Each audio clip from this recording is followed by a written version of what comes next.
Good morning, Dawn McAlpine here. Hey,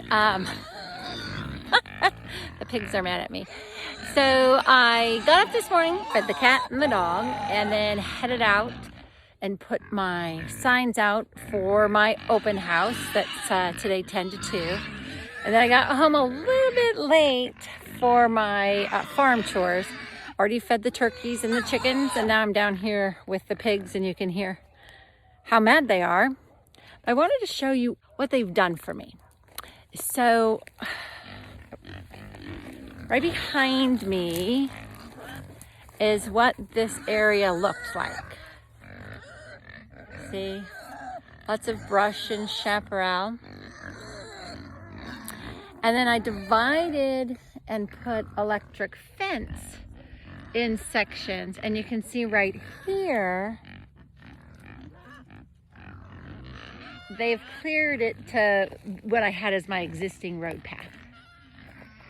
So you can see that they've cleared about 20 feet more, and they've cleared it so I can mow it with my lawnmower instead of having to hire people with brush cutters and whatnot to come out. So what I do is I fed them on the brush, and they rooted and trampled, and then I went back through and popped any saplings or things that they didn't get out, and I've cleared it so that I can mow a little bit more. Not only have they done it on this side closest to my home, but they've done it so that I can give my neighbors over there their 100 feet of clearance, right? So this particular house with the red roof, they have 70 feet of clearance from the fence line to their home. So I give them an additional 30 to 50 on my side of the property line. So they have their 100 foot of clearance for protecting their property. And then I've got 5 neighbors that I do that for. Good morning, pigs. Yeah, I'm a little late with their breakfast, so they're scolding me.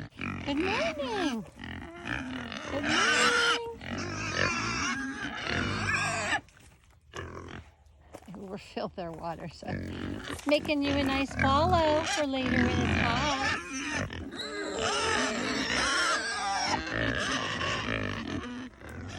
So the pigs here, you can see this small area. These stinkers, my first 4 were so much better behaved. These 6 did not learn to respect the electric fence. So Colin, my son, helped me.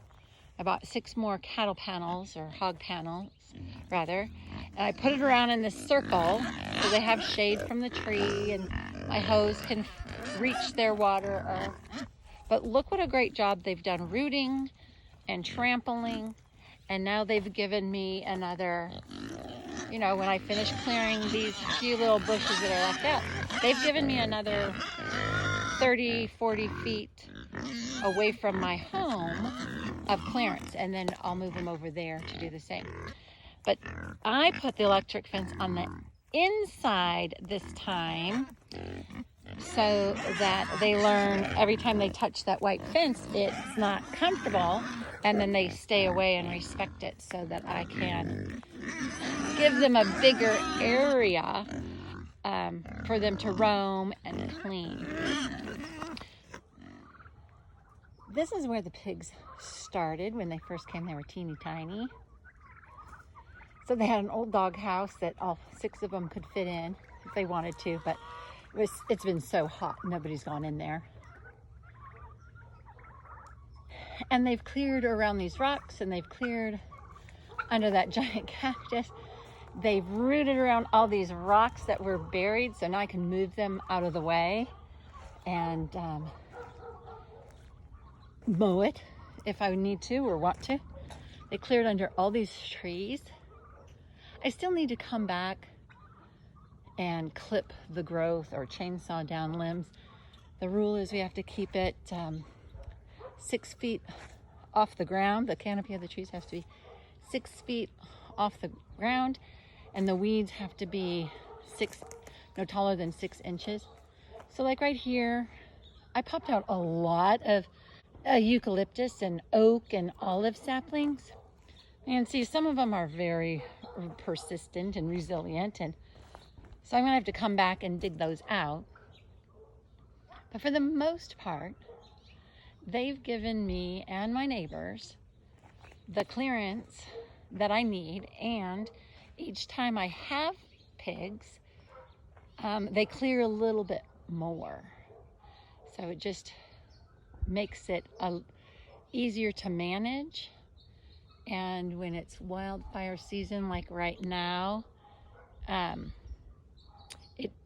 it reduces our fear, because we know our homes have enough clearance, and I know my neighbors have extra feet of protection